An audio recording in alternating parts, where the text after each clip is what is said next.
This is Vikings United, your ultimate destination for everything Minnesota Vikings. Bringing together the most passionate fans, insightful analysts, and dynamic creators from across Skol Nation. Get ready for deep dives, spirited debates, and exclusive insights from Coach Cody. We're celebrating our community, honoring our heroes, and fueling your fandom with Pillars of Valor coffee. This is more than a show. It's a movement. This is Vikings United.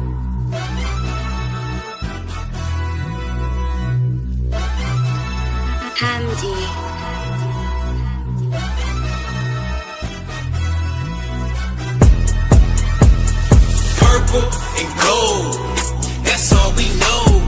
Purple and gold, we holla Skol. Purple and gold, this how we roll.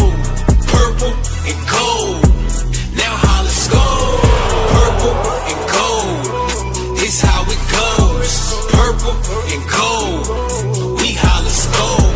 Purple and gold, that's how you know.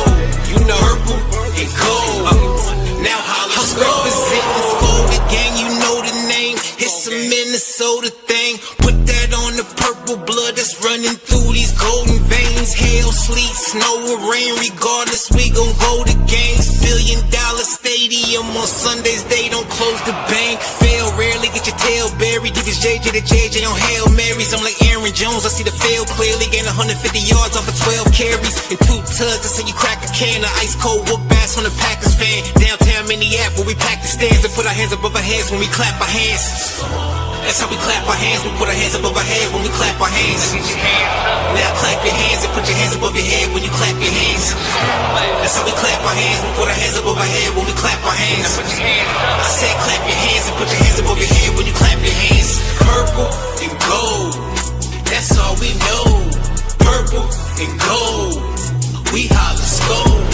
Purple and gold, this how we roll. Purple and gold, now holla Skol. Purple and gold, this how it goes. Purple and gold, we holla Skol. Purple and gold, that's how you know. Purple and gold, now holla Skol.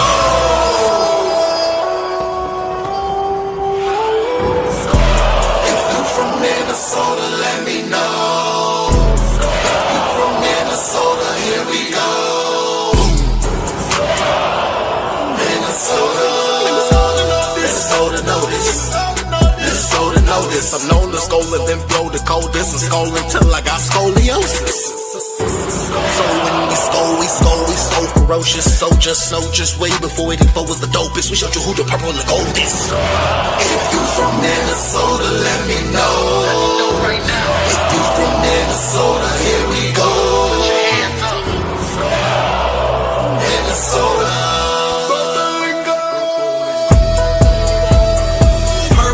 And gold, that's all we know. Purple and gold, we holla Skol. Purple and gold, this how we roll. Purple and gold, now holla Skol. Purple and gold, this how it goes. Purple and gold, we holla Skol.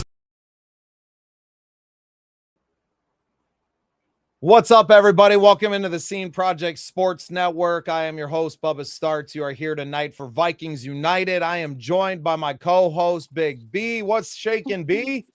Not much, but I wish there was some football talk we could talk about today. I know. There's nothing going on in the Vikings world whatsoever, right? Nothing at all. No big trades, no team getting better, but no GM side. No, we got a lot to talk about. And it all started last week, so definitely can't wait to get going. Yeah, I'm grateful. I'm going to get this stream shared out there because I was working on your PGA credentials while we were loading up the stream there. But I'm going to go ahead and maximize you here. I want you to kind of start with the experience. Obviously, we were at the Unreal charity softball game at the St. Paul Saint Stadium in St. Paul there, CHS Field. Why don't you kind of talk about that experience and lead us in? I'm going to get the stream shared out there and kind of give you the floor for a bit. So last Thursday, Bubba came in from his hometown, met up at CHS Field, and we got to be part of the media for the Unreal Adam Thielen charity softball game. It started, I believe, 5:30. We had the press conference, got to meet Adam Thielen, got to hit him with some questions, not too hard. Kind of like softball questions about the game. A couple retirement questions. Then we got into the press box where I sat. Bubba set us up. Had a beautiful view.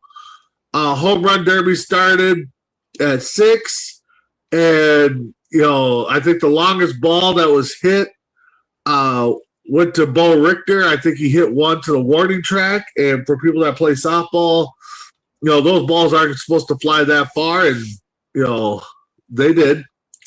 The game came at 7:00. Paul Allen was doing the on-field play-by-play, so you got to hear him. Bubba and his lovely wife Danielle made their way down to a little media area where the St. Paul Saints public address announcer does his thing. And they're camped out there most of the night, shaking hands, rubbing shoulders, elbows with the players as I was up in the press box calling the game. It was a great game to call. Yes, it was a charity softball game, but to be able to, say professional athletes' names, Justin Jefferson, J.J. McCarthy, Brian O'Neill, Dallas Turner, Bo Richter, all those guys that came out, you could tell they had fun. It ended, if nobody has seen any highlights yet or heard, it ended in a bottom of the 6th home run by the host, Adam Thielen, almost like it was set up that way. Justin Jefferson had us stop our breathing for about 10 seconds when the ball got hit back up the middle. He was pitching, and he went to go glove it with his bare hand, and me and Bubba both lost our breath for a moment there and screamed, "No, don't do that." But no, it was a fun time. Definitely can't wait to do more stuff with the Scene Project, stuff like that. Can't wait to do it next year. I know, Bubba, your mind's already turning on how we can make it better. Yeah, there was some glitches and some mishaps on my end where I kicked out the power cord and the laptop went dead, so I lost signal. But a learning moment, but definitely a fun moment. Once the home run derby, got underway, I think that's when I kind of was like, oh my God, this is actually for real, so. Yeah, the press conference, and I remember from being at the first, big press conference that I did and getting to interview, Sir Nick Faldo and, Chris Carter, Rondé Barber, and getting to ask them questions and that tension at first. And then you start talking and, to have these men look you in the eye and answer your question and them really make you feel like you're part of it. And to them, they don't know that we're not, right? They don't know that we're not from some other news organization and what it is. So while it can be a little unnerving for us, they made us feel right at home, out on the field. We got autographs for everybody. We actually, the gloves that we got that Danielle was showing off on the show, those are the gloves that everyone was wearing at the home run derby. And then they just sat there in front of us all night. Nobody was during the game, right? So it was cool. And they were just a pair of Vikings receiver gloves. They weren't even batting gloves. So they had some big hands in them. I mean, have a piece of the field. Danielle got a couple autographed jerseys. To be there, to be part of it was really awesome. I still need to get some of this, footage edited and kind of show it off for them. And reaching out for me, it was all about the networking opportunity to get to shake Aaron Jones Sr. hand, Adam Thielen, CJ Ham. All these guys have foundations that they do a ton of philanthropic work. And to me, it was way more about how do we build a future with these organizations and with these men, but with the people behind the scenes just as much, right? So got to meet Gates, the social media manager of the Thielen Foundation, connected with her on LinkedIn now, so we can kind of stay in the know about all the things that they're doing. And yes, it's great when they get all those Vikings players together, but it's much greater when we can serve these nonprofits and to be a part of that. And because everybody wants in on the big things, right? It's how do you serve and bolster those relationships when the when the chips aren't all on the table, right? When they're out, serving the youth and being a part of these different things, and there could be more opportunities to shine a light on theirs and capture some stories around that. That's what I'm interested in. So great opportunity for us. Unreal action. They went back and forth all night. A lot of long home runs. A lot of really exciting play. JJ McCarthy out there with the team. Some interesting stuff there, right? As all of, it feels like all of the Vikings fans have kind of given up on the young man, but this team hasn't. And I think that was notable during the game, that they still had a lot of love for the young man. Seeing the past players and present and how much they enjoyed it and how much they enjoyed engaging with the young fans. I think that was just really awesome. It was such a blessing to be there, to be a part of it, and to now get to, spend this next, the next year preparing for the next time, right? Because I think they were really thrilled to know that somebody had taken the initiative to broadcast it out there on YouTube. And granted, it probably doesn't have as much, as much juice on the replay as it would have live, and there really just wasn't an opportunity for us to really get that out there, outside of our small following. But next year, now being the guys that have already done it, we have a really big leg up on it to go, hey, we know the field, we know the situation we're walking into for next year. It sucks that we have to wait 360 days to do it again, but that will be ready, and it's going to be an even better product that we put out there, and really looking forward to just capturing even more of it and getting a little bit better access, maybe, right? Maybe we have all access next year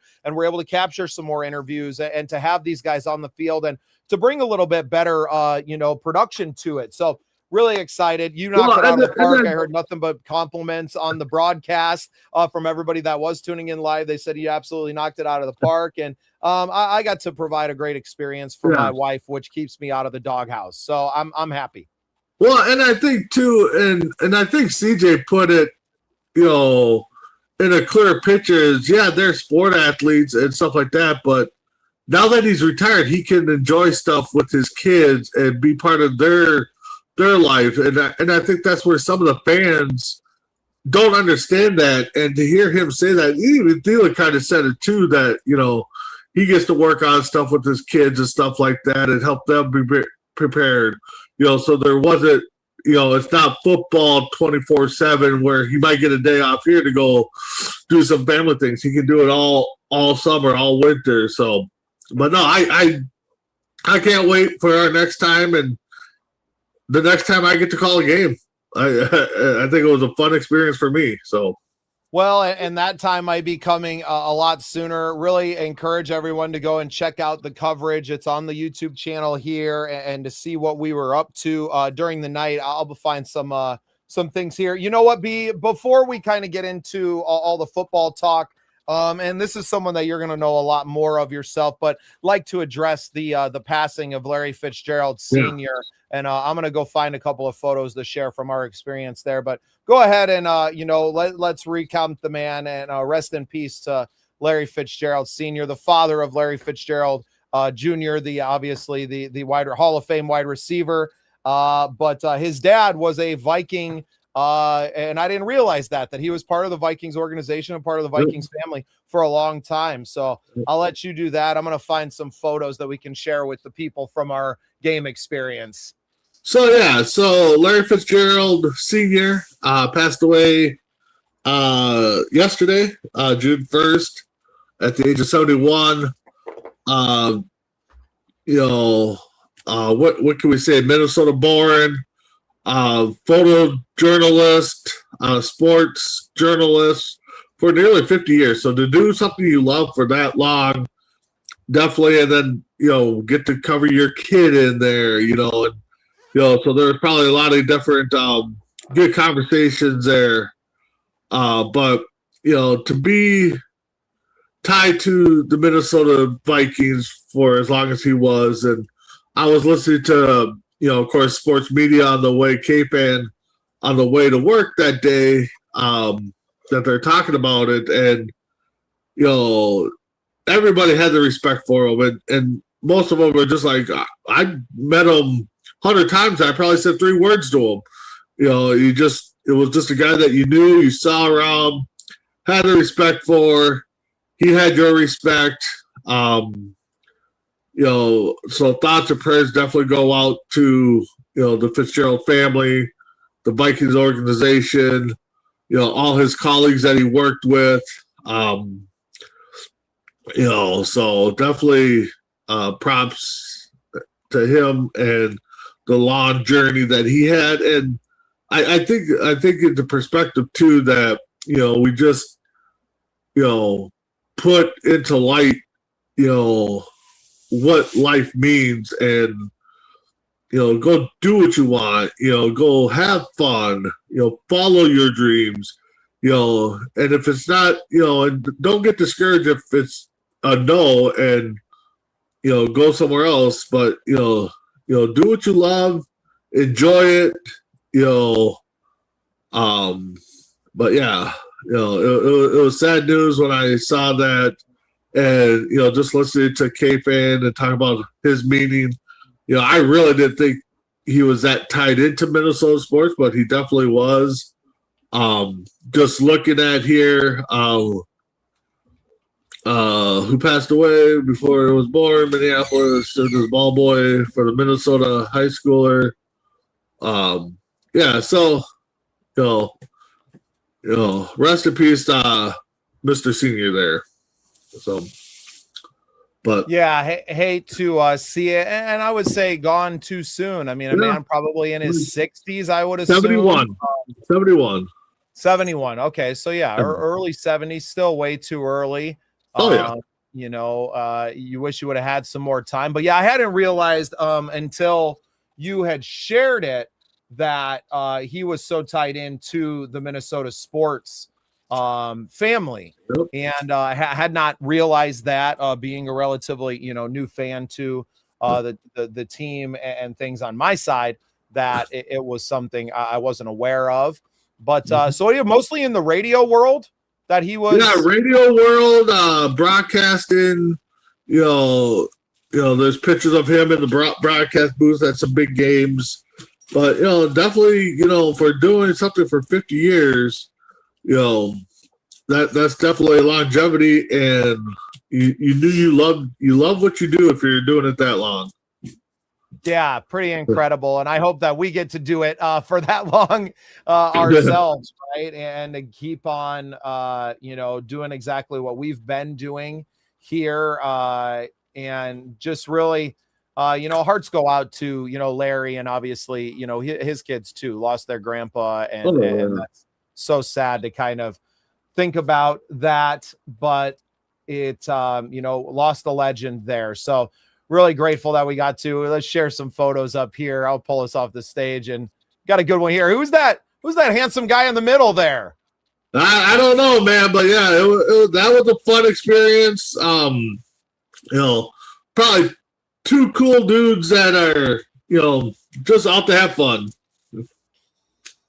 Really awesome to get to bring that experience to life. Pretty incredible for us to get to go and do what we do, and just to bring it to a lot bigger stage, right? A much bigger stage. Obviously, the biggest one of our career, working together, and by far the biggest one of my career as well. It was nice to have some experiences beforehand where I felt at home. Like, this wasn't my first rodeo, if you will. In fact, the rodeo a few years ago was my first real kind of big sporting event. But I've always been someone who kind of act like I belonged there, even if maybe. Oh, you did. You really made your presence felt on the concourse there. Not afraid. I mean, I know you said if it wasn't for the lovely wife, you would have been out on the field a lot more, over by the dugouts and stuff where we were told we couldn't go, but everybody else was going there, and there was kids that you said sneaking in and stuff. So, you kept to your word, and kept to what we were told we could do and not do, and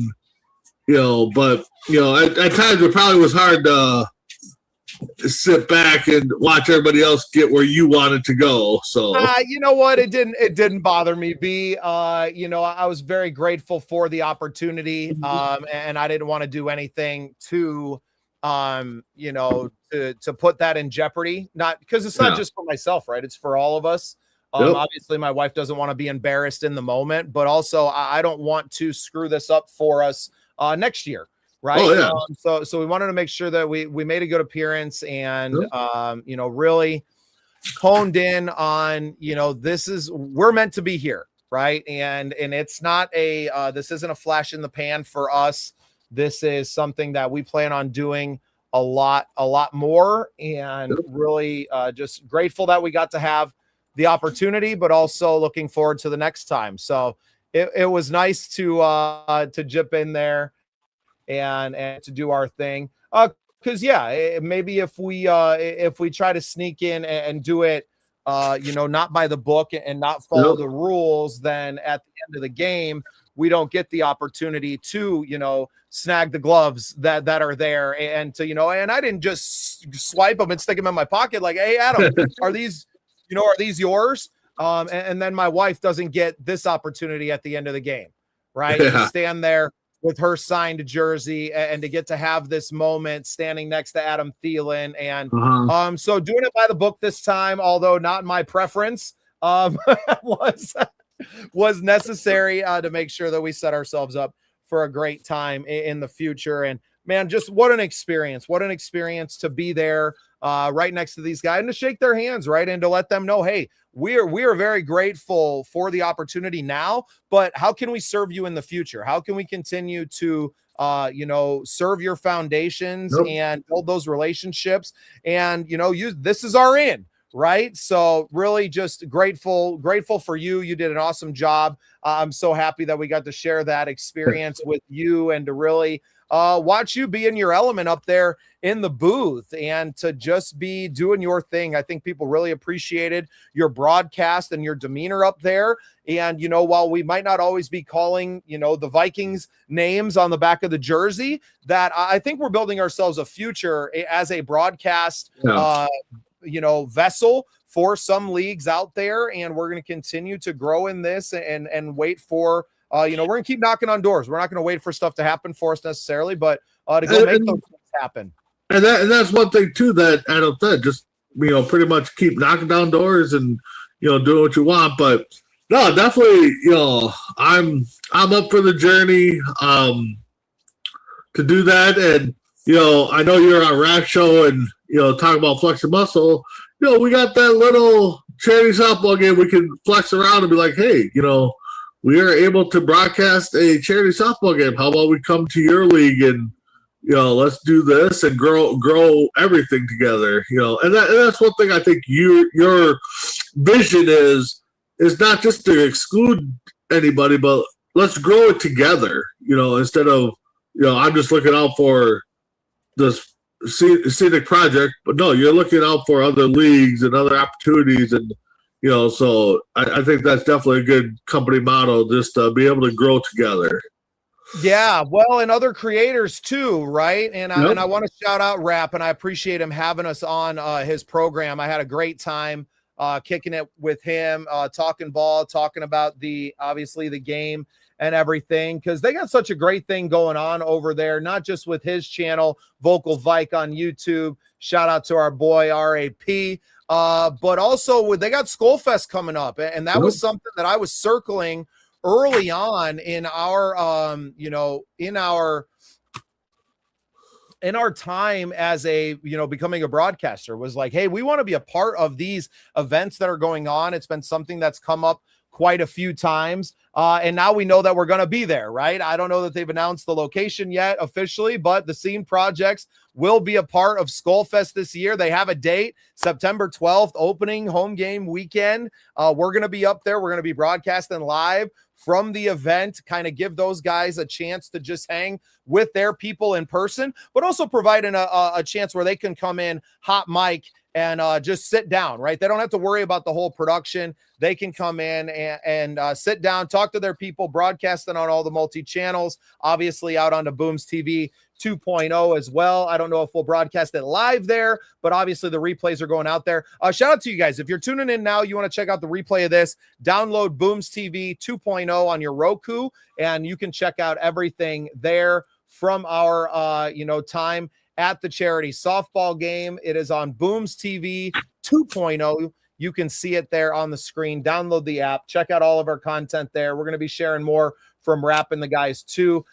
Quick shameless plug here as well. If you want to support the show, go and buy some merch. Shop.thesceneprojects.com. We got some awesome hoodies and some new stuff up there as well. Get yourself a new coffee cup like I have to since I left mine in St. Paul. And we just you did, huh? I left it at Paul's house. I'll get it back in July when we're up there for the 3M Open. No big deal. Quick word from our sponsor at Odyssey Exteriors, and then we're going to come back. We're going to talk about Vikings' new GM, Nolan Teasley, who just got hired over the weekend as well. So excited about that. Quick word from Odyssey Exteriors, and we will be right back. In Minnesota, your home faces it all. Brutal winters, pounding hail, and summer storms that don't hold back. That's why homeowners trust Odyssey Exteriors, your local, family-owned exterior experts based right here in Burnsville. From roofing and siding to gutters, windows, and decks, we use Midwest tough materials and certified crews to protect what matters most. With an A-plus rating from the Better Business Bureau and a reputation for integrity, we treat your home like it's our own. Call 952-923-0062 or visit OdysseyEXT.com today to schedule your free exterior inspection. Odyssey Exteriors, built Midwest tough, built for you.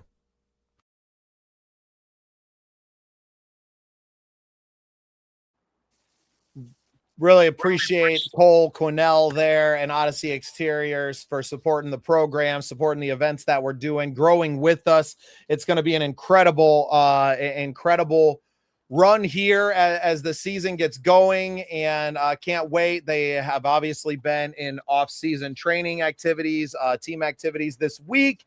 A lot of talk about the QB competition, but the Vikings made a huge move in their front office, hiring Nolan Teasley as their new GM, filling the role that Rob Brzezinski had been in. That he had been interim following in. Rob goes back to his position in the organization. Although he was a candidate for the full-time GM job, I think it was obvious that they really wanted to go with someone that had the, player development and scouting background, which Nolan has in spades. A former D2 running back himself. His background, he rose through the ranks, 13 seasons in Seattle with the Seahawks organization. He was an intern first and then in the scouting department, director of pro personnel, and then serving as assistant GM. His philosophy, more traditional and process-driven, not analytics necessarily, highly disciplined. This guy is an animal.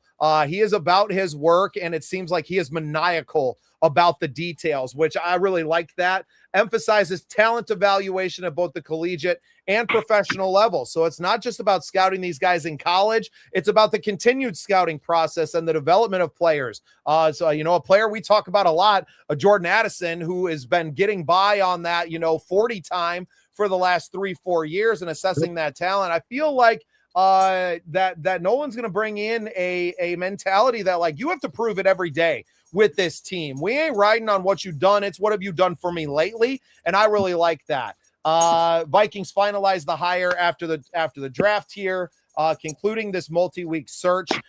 They started with, I think, 10 applicants. They narrowed it down to 5 finalists and then finally settled on Nolan Teasley. B, how do you feel about the hire and the GM that we got here to lead this organization into a new era?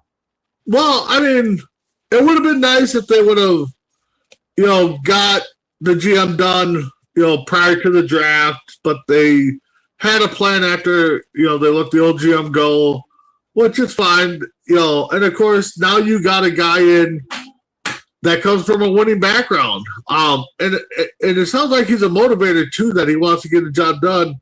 because I was listening to K-Fan when they broke it. They're giving him some backstory. After his football career ended, he went into business world. Kind of got bored with that. Got back into hated every second of it. got back into the sports world, and supposedly the rumor is that he sent a letter to every GM or every team possible to want to get back into football. Wanted to be an intern. Became an intern at 30 and moved up from there. And he was part of both championship teams. So he's seen it. He's helped it. So he's built a culture of winning. To go take an unpaid intern position at 30 years old when you've already been working in the workforce, that shows you just how much, one, he's passionate about the game, and two, he's willing to bet on himself. And I love that. I wasn't surprised, or I was surprised by the hire, but not in a bad way like this team usually does to us, right? And that's the thing. The only thing that's concerning right now is they went back to, okay, now we got 3 people to try to make things right. You got the GM, you got the owner, you got, Brzezinski, I guess, he's the money guy, and then you got the coach. So, it's just like, okay, how are we going to make this? And then you can't forget about B-Flow either. I mean, because he's in the background too, and he's got a lot of So I mean, try to make everybody happy. Try to build this team from 3 different visions into one. I mean, it can be a battle. So it'll be interesting to see how it moves forward. But props to him, like you said, he bet on himself at the age of 30 to get back into where he wants to be, and now he's mid 40s.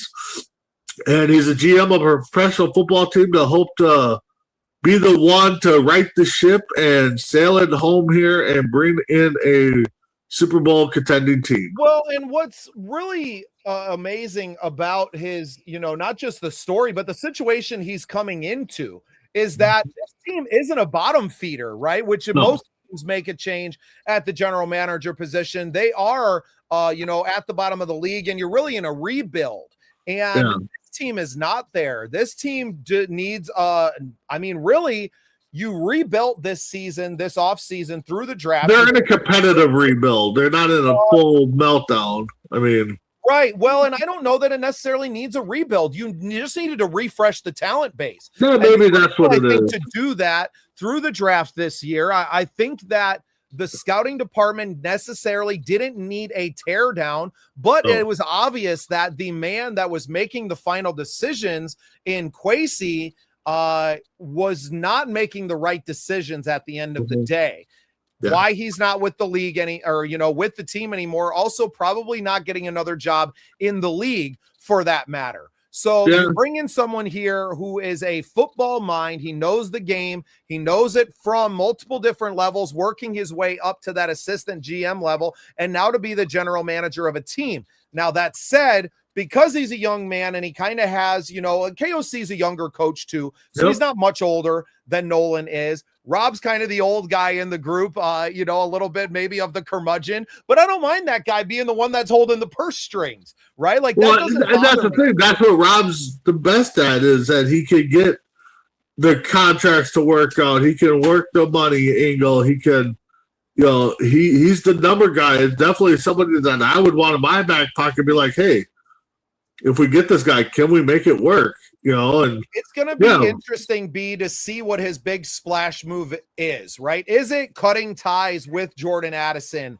Is it, finding? Yeah, but would that be a big, like, oh my God, the Vikings? Because I think you could have done it already. I think other teams, other championship teams, dealing with this and the lack of production and things that maybe already made the move and maybe took less than what they do. The thing coming in now that I really like is that you have someone coming in from the outside that doesn't have any emotional ties to these picks, these players, this thing at all, that they're coming in now and they don't owe anybody a damn thing. And I think that is having the one thing coming in at the top, it's going to be interesting to see where they really factor in. How much control does he have? Does he have full control of this team to make every decision with nobody kind of being able to tell him no? right? Yeah. Except, and that's not to say that you just come in and you start cutting and trading and everything and tearing things down to the studs. I don't think this team needs that.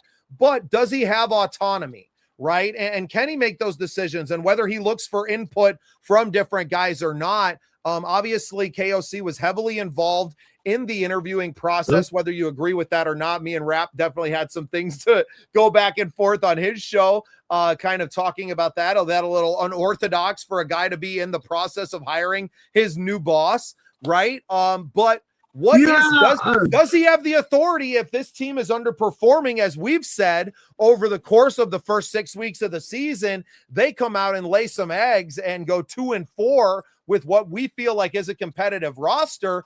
Does he have the authority to say, hey, man, this KOC guy ain't getting it done and he's being too rigid with his play calling and his unwillingness to give it up?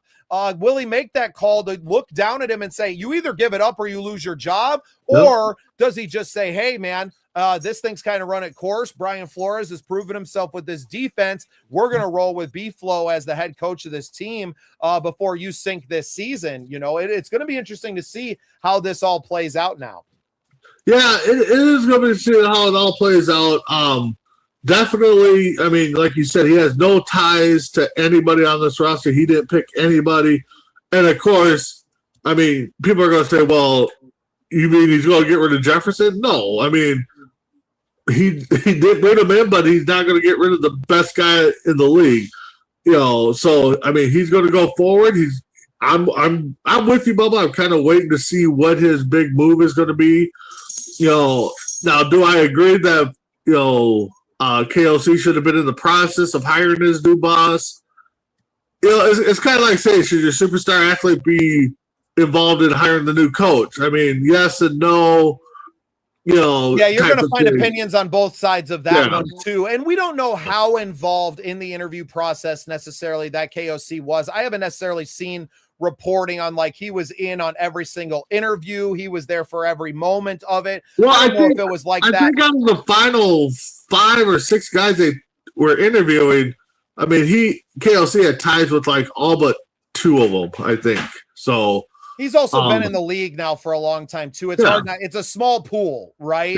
Everybody knows everybody. They've been in different organizations and been around the league. So I don't necessarily put a ton of stock into that. It's easy to have time. I mean, right now we can say we have ties to TJ Hawkinson, right? Well, you do. I mean, you actually got to interview him and, sit down with them, or I should say sit down with them, but no, next to him, he's a big dude still. It's going to be interesting to see what this year brings, if they turn it around. And the thing is let's say we turn it around.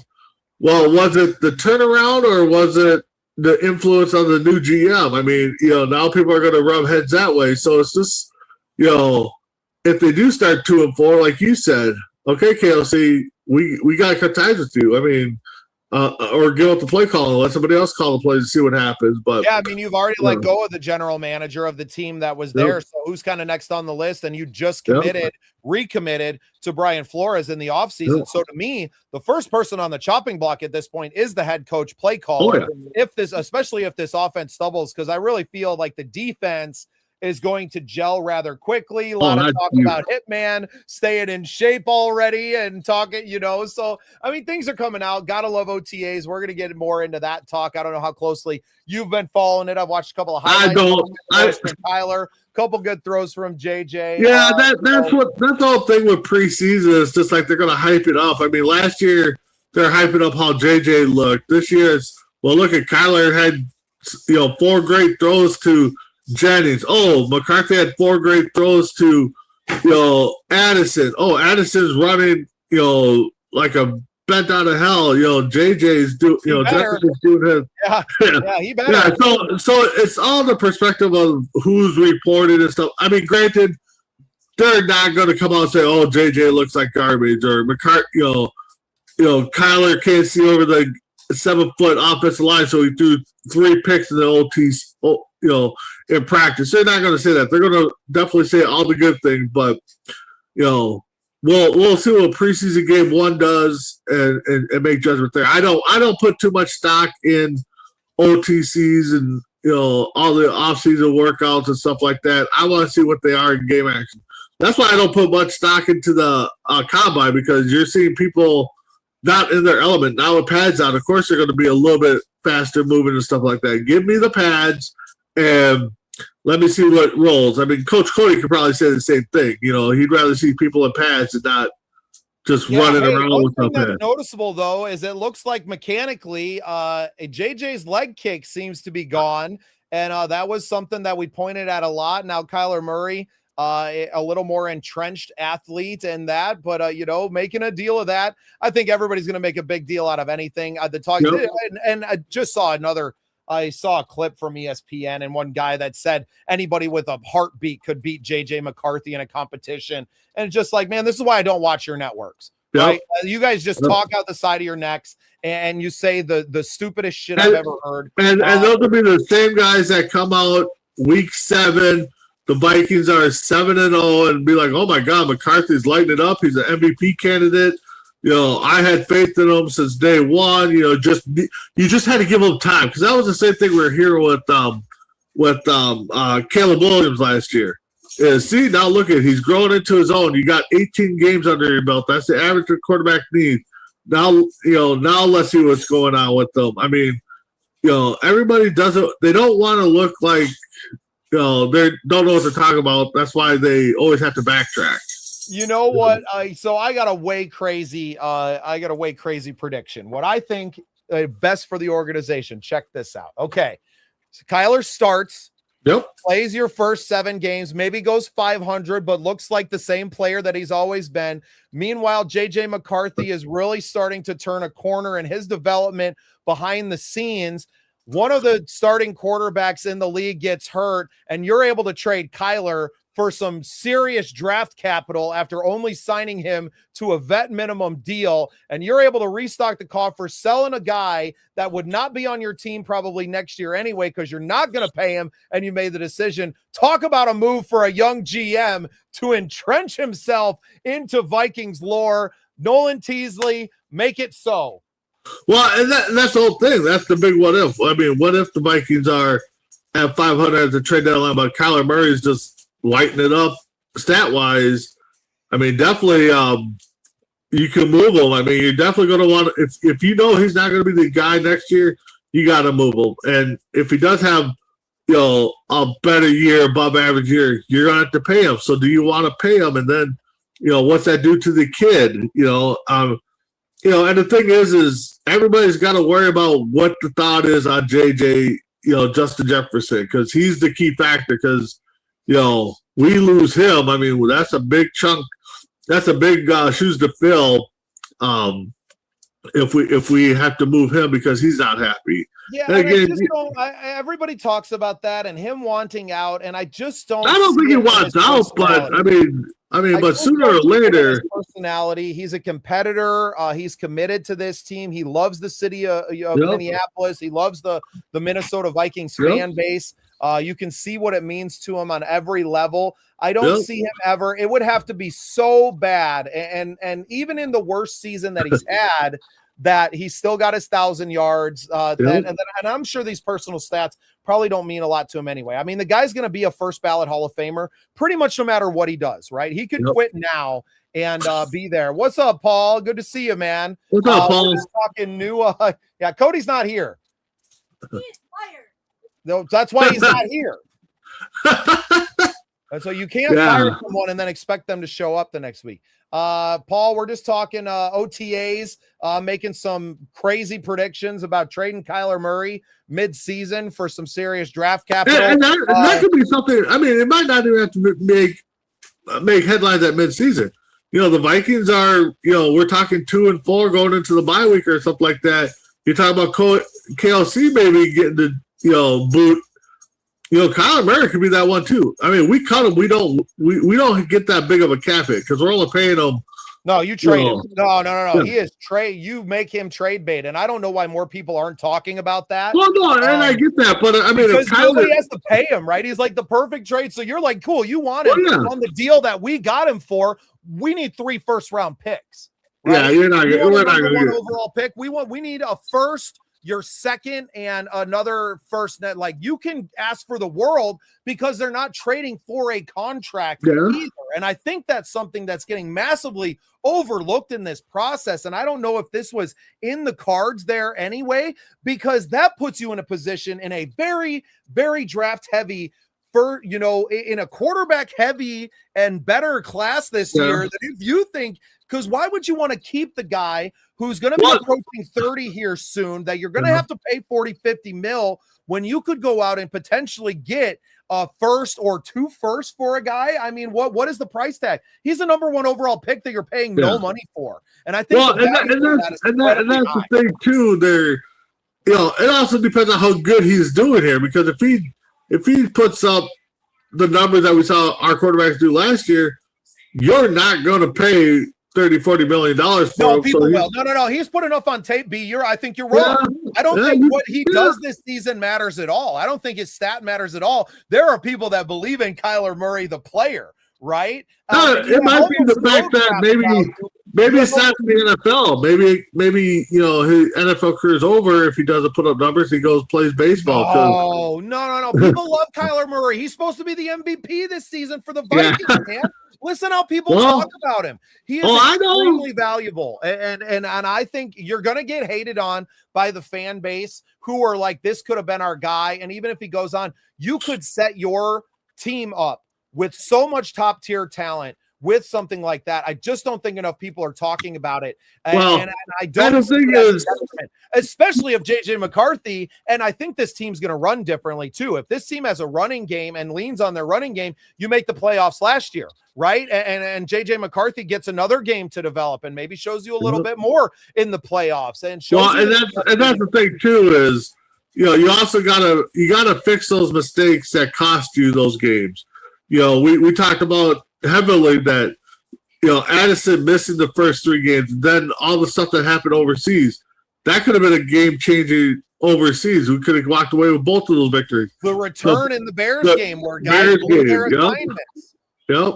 I mean, it was a few plays during the season, and people are looking at this Vikings team completely different. So I think, I would be very intrigued to see the talks that are going on when the trade deadline is approaching, and because it happens, injuries happen. I mean, think about the Indianapolis Colts and losing Daniel Jones. What would they give up to get a Kyler Murray on their team for a vet minimum deal? What are you willing to give up? Right. Well, but that's the thing too. You talked about the Colts there. They're in another situation like the Vikings, that they got a young guy. They got 2 young guys, as a matter of fact, sitting in the wings. One, Anthony Richardson, that they had a big high hopes for and has done nothing. You got I can't think of the guy that they like now. Leonard, I think his name is. And then of course you got Daniel Jones. So I mean, they're kind of the same boat that the Vikings are in. Let's see where we go at. We saw what Daniel Jones did. We know Anthony Richardson ain't the guy we thought he was going to be, but I mean, and then like you said, next year going into a heavy draft class for quarterbacks, how many teams are going to be willing to, risk draft picks? I mean, unless you got a quarterback. Not trading with a team, you're trading with someone who has playoff aspirations, right? The teams that are tanking to the bottom, they're not trading their first round pick for a guy right now. But teams that you would be looking at would be those middle tier teams that are like, man, if we have that guy, we would be in the playoffs and could make a run at this right now, right? And it's not just the quarterback. What happens in a quarterback-heavy class, though, is that guys that would go top 10 now fall into the 12 to 15 range. And if you could have 2 or 3 picks in that range and their second-round picks in a what they're calling already a historic deep draft, it changes the look of this team. So I'm keeping my eyes peeled on that. It's way too early to tell. It's to me, it's all dependent on the development of JJ McCarthy out of the spotlight, right? I think Kyler has enough. What's up, Daniel? I think Kyler, just because of what he's done in this league and already being there, and I don't think it's a slight to JJ McCarthy, the player. And I think a lot of fans are going to look at that and be like, he's done. And a lot of fans already are, that he ain't the guy. He ain't going to be there. But they could already be seeing stuff in OTAs that they're seeing corrections that have been made mechanically, little things that they're looking at that we're not seeing in the 4 highlights that the Vikings are posting, right? Like there's not a lot of access in these OTAs. And the thing is those people that are talking about that McCarthy's done and, we need to move on from him. Water, young man. Ruining our stream.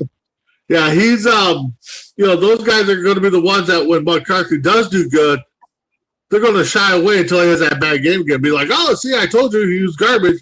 Okay, where were you with those other 4 victories that he had 300 yards, 3 touchdowns, no picks, stuff like that, so. I think this team has gotten so much better. It's crazy to look at the talent. I think you improved at every position that we talked about you needed to. Now, maybe it wasn't like the big splashes that you thought it was going to be. It wasn't the names that ESPN was talking about. But I think this team got dogs at all of the spots that they needed it. They got help on the offensive line. They got help at wide receiver. They got help in the running back room. They got help in the safety and the cornerback position. And you got a monster at linebacker in that second round pick, right? You got the monster, you got the and defensive tackle. Yeah, right? with Big Citrus there. So you've got some talent, man. So that defense is probably going to take a lot of stress off if healthy, and they can come together. And Beeflo seems to be that guy with the magic wand. If Banks can, if Banks and Big Citrus can be the players that they're projected to be, especially Banks coming off the foot injury, that defensive line is going to be scary. The linebackers are going to be scary. You've got disruptors at every level of the defense because I think Jacoby Thomas can be a disruptor from that safety position as well. And then just think if you bring back Harrison Smith. I mean, he was already a disruptor already. Now you bring him into with more disruptors. I mean, if I'm like Coach Cody, who's a defensive-minded player, I'm loving this defense. I mean, they're going to be a problem. I right after the draft, I looked at what they had done, and knowing the coach that Beeflo is, and not just him, but the staff that he has to be able to coach these guys up. I think it's going to be really impressive what they're putting together and really able to attack offenses now and dictate play instead of kind of more playing a bend, don't break style of defense that you saw from them, especially early last year. It started to get a little bit better in the end as Dallas Turner came on and started to apply more pressure. Now you have him with more experience, a little bit heavier, a little bit more stout, a little bit more experience with his hands and knowing what guys are trying to do to him. I think it's really we're going to turn a lot of heads, and I think they can do it early. And I think that defense can dictate some of these games early in the season. I know a lot of people are kind of picking us to split against the Bears and Green Bay, which one you win, which one you don't. That's always the MO with, the inter-division games is, you kind of like, okay, 2-0 in those games because your defense is on fire and Kyler Murray is able to give you something that they haven't seen out of a Vikings offense ever, right? A mobile quarterback. You haven't really seen it. Even Dante wasn't. I mean, he could move a little bit, but he wasn't Kyler Murray. In his first few years was the mobile quarterback. He was a bigger dude. But even then, I mean, Kyler Murray has breakaway speed from back there. There aren't a lot of guys that can do what he does. I would be really if we don't put both quarterbacks on the field a couple of times early in the season and leave you going, what do we do? But the thing is a sideways pass to Kyler Murray in the flat, a backwards pass to Kyler in the flat. What are you going to do when you got, Addison and Jefferson streaking down the field and 2 quarterbacks on the field at the same time? There's some tricks up the sleeve, and I bet we see them early, and I wouldn't be surprised if you saw them in those first 2 games against your division rivals. Because if you go 2-0 to start the season, you are in control moving forward, right? And you have put the entire, not just the division, but the NFC on notice, especially if that defense is starting out there. Now, obviously, we're in our way too early OTAs.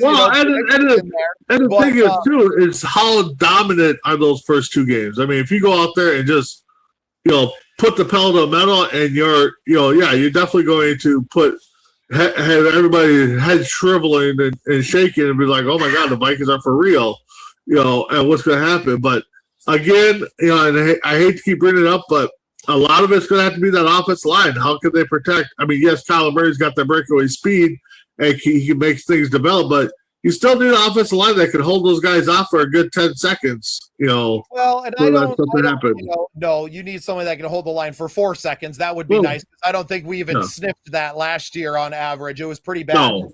But I think getting these guys moving downhill and running the ball more, which was really something you I call thought was for positive about Frank Smith coming in and joining this organization, to be that extra voice in KOC's head to say, hey, man, we got to run the ball here, right? Yeah. You got to give these guys, you got to get them moving downhill. It's going to open these things. I promise you. I know you want to throw the ball. I know you want to do all these things from the backfield and you want to run this team, but you have to run the ball. And I think that extra voice, because what happens during the course of a game is you kind of get stuck in your tendencies and you're starting to call the plays that have worked for you before, and you're getting away from the things that you should be doing with the things that you think you should be doing. And I think just having another trusted voice, and I think, that's what inspires me a little bit with Frank Smith being there, is it's someone that is a trusted voice. It is not your Wade Phillips, the ghost of Wade Phillips in there, and being in the voice and not speaking up. You have someone from without the organization that came from the outside now to say, hey man, like, you somebody that's willing to stand up to these guys, right? And I think that's what's needed. And I hope that was also what Nolan Teasley brings to the table as well, to say, hey, you need to get out there and run the ball, man. Like, you need to run this team how it is, and to be that. And whether not during the game necessarily, but, after the game when they're doing kind of their debriefing sessions, to be like, hey, I want to see more of this from this team. This is how it should be doing it. And now you have a football guy in that GM spot to be able to put a little pressure on there, which KOC has not had for his entire career, right? Well, no, and that's the thing too is, with Nolan coming in, he's got a blueprint on what a championship team looks at. I mean, yeah, they had 2 running backs and one of them left. What are they going to do? Well, but again, they had 2 running backs. They got the ball rolling. I mean, our longest run came from our wide receiver. I mean, that should not happen. That's already going to change. That's already, I guarantee you, we see a 50-plus yard run out of our new cornerback, Dramon Claiborne, guaranteed, right? He just has that home run speed.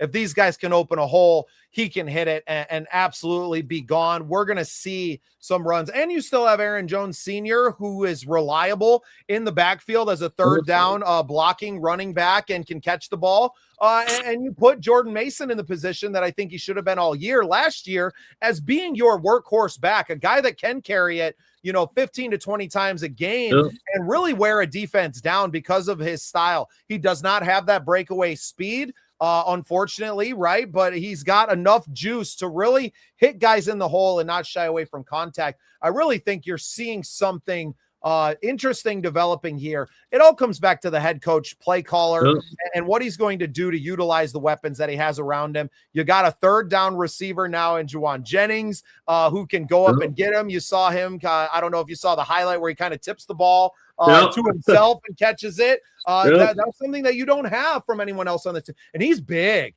He's a thick wide receiver. And I know they don't have pads on yet, but seeing him out there and the strength that he has to fend off some of these guys, JJ's going to beat you with his agility and his speed. Not to say that he's not strong, but he's also not necessarily built like that. Juwan Jennings is probably, I would say, 15, 20 pounds heavier than a Justin Jefferson. And maybe doesn't have the speed that JJ does, but man, the ability to fend off these receivers and to clear out space for himself, I think is something that we've been missing, because you don't even get that from the tight end group. I mean, Oliver a little bit, but Oliver doesn't have the speed to separate. Hawk doesn't necessarily have that strength. And that's not what your tight end's supposed to do. He's supposed to be there to block, and he's supposed to be like the last option. Not just the size to do it, but the want to, right? The grit to get in there and to block guys. I think that was really missing from this team last year. Are you dying, dude? No, my dog slipped on something. So Jennings is, what is he, 6'3", 212. compared to Jefferson, who's 6'1", 195. So yeah, he's got, almost 20 pounds, man. Yeah. He's a big dude. And then you got Jordan Addison, 5'11" at 179. So yeah, I mean, I'm not comparing myself physically to the specimen that Justin Jefferson is by any means, but I'm like 6'1", 210, right? Juwan Jennings is more me, a little bit taller than Jefferson. Jefferson is a slight guy, but he beats you with home run hitting speed and the agility and the mentality of I'm going to get open and you can't cover me, right? And that's the thing too. What the Vikings have to do is they have to get those other aspects of the game working to give Jefferson that long home run. Because if people know that we're trying to get it to Jefferson, they know it's going to be on a deep ball, so they're going to cover them. But now if we got the guys that can shorten up that field, catch it over the middle, make some plays, that's going to open up the door for Jefferson to not be double coverage or triple coverage at sometimes. So that's something that KOC the offense has to look at. And the reason that KOC leans on the deep crosser so much is that it's always open with JJ because you have to respect his home run hitting speed, right? And he can get out of that break so fast that at 20 yards, he's always open, right? Like he's always open because once he takes off the line, the safeties are dropping 30 yards deep and they're not going to come up and be able to jump that route if you have a guy that can anticipate that and get that ball in there. And I think you started to see that from McCarthy towards the end of last year. Kyler Murray thrives in those intermediate routes as well and has the accuracy to float that ball in there. So I think this team's going to be super dangerous. We've added so much that I think a lot of people are sleeping on this team. People picking this team to be the division is wild to me. And I just don't see it. And I think dangerous no matter who the quarterback is, to be perfectly honest. And I think all the experts and a lot of fans from other teams and even some Viking fans, they're looking at the old story that if you don't have a quarterback, you don't have that leader, you don't have that guy you count on.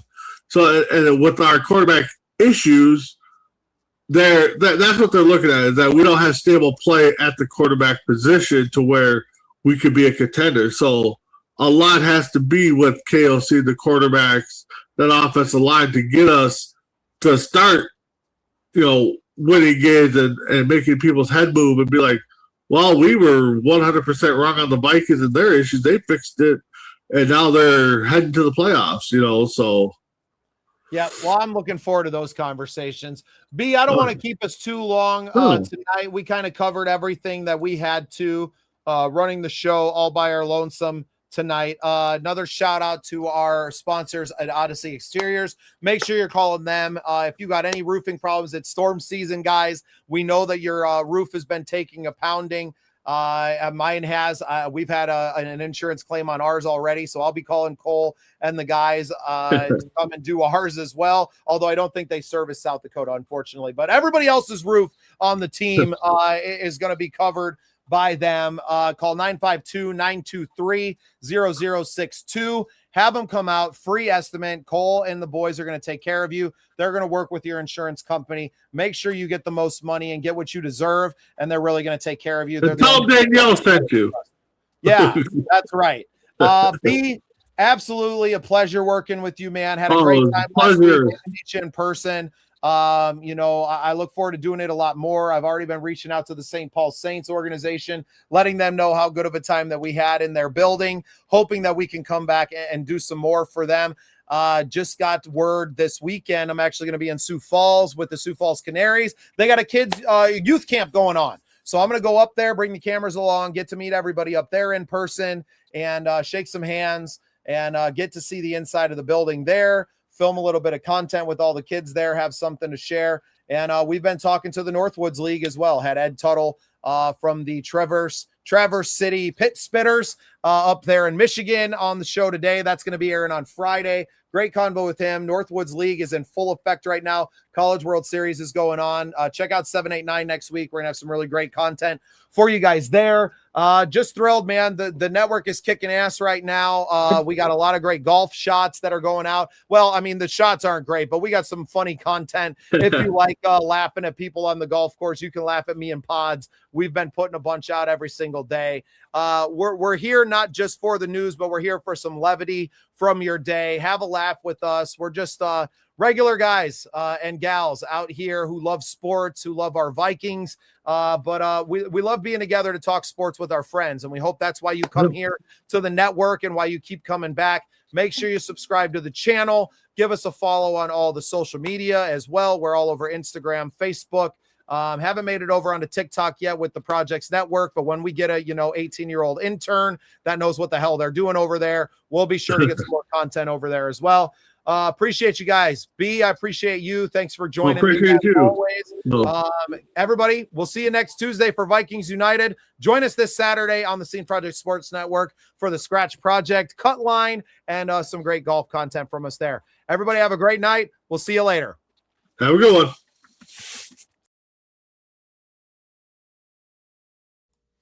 In Minnesota, your home faces it all.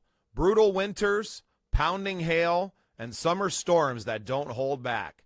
That's why homeowners trust Odyssey Exteriors, your local, family-owned exterior experts based right here in Burnsville.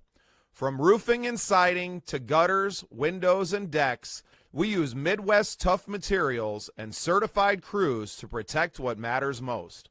With an A-plus rating from the Better Business Bureau and a reputation for integrity, we treat your home like it's our own. Call 952-923-0062 or visit OdysseyEXT.com today to schedule your free exterior inspection. Odyssey Exteriors, built Midwest tough, built for you.